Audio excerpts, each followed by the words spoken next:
न पैसा न एक्स्ट्रा गियर युज गरी आफ्नो भिडियोलाई सिनेमेटिक बनाउन चाहनुहुन्छ यो भिडियो तपाईको लागि। Welcome to the final episode of camera basics, जहाँ म तपाईलाई क्यामेराको त्यो सबै कुरा ब्रेकडाउन गरेर भन्छु जुन एक्चुअली काम लाग्छ। तपाईको फ्रेम भित्र सबै कुरा कसरी एरेन्ज गरिएको छ त्यसलाई नै कम्पोजिसन भनिन्छ। ब्याकग्राउन्डमा के छ, सब्जेक्ट कहाँ छ अनि वरिपरि कतिको स्पेस छ, तपाईको एक्सपोजर र फोकस पर्फेक्ट छ, कम्पोजिसन अफ भयो भने पुरै शट नै रङ फिल हुन्छ। सुरु गरौँ रुल अफ थर्ड देखि।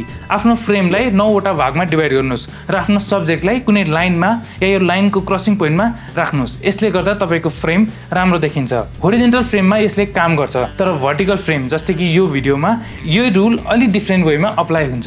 एउटा स्मल सिफ्टले तपाईको भिडियोलाई एक्सिडेन्टलबाट इन्टेन्सनल बनाउँछ।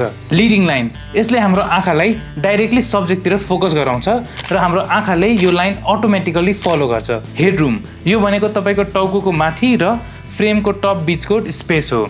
बडी भयो भने तपाईको सब्जेक्ट सानो र डिस्कनेक्टेड फुल हुन्छ, कम भयो भने तपाईको फ्रेम क्र्याम्प देखिन्छ।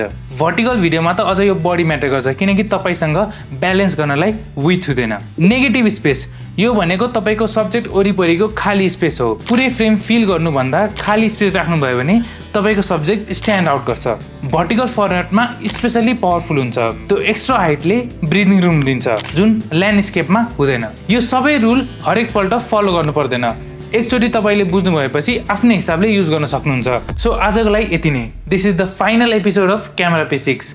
अनि थ्याङ्क यू टु एभ्रीवन जसले एपिसोड 1 बाट भिडियो हेरिदिनु भयो, कमेन्ट गरिदिनु भयो र क्वेसन्स सोध्नुभयो। I tried my best to cover everything that you asked. अनि तपाईले मैले कुन टपिकमा भिडियो बनाएको हेर्न चाहनुहुन्छ please let me know in the comment section. And one of the most requested video on the series was on mobile phone photography and videography. म त्यो टपिकमा छिट्टै नै भिडियो लिएर आउनेछु।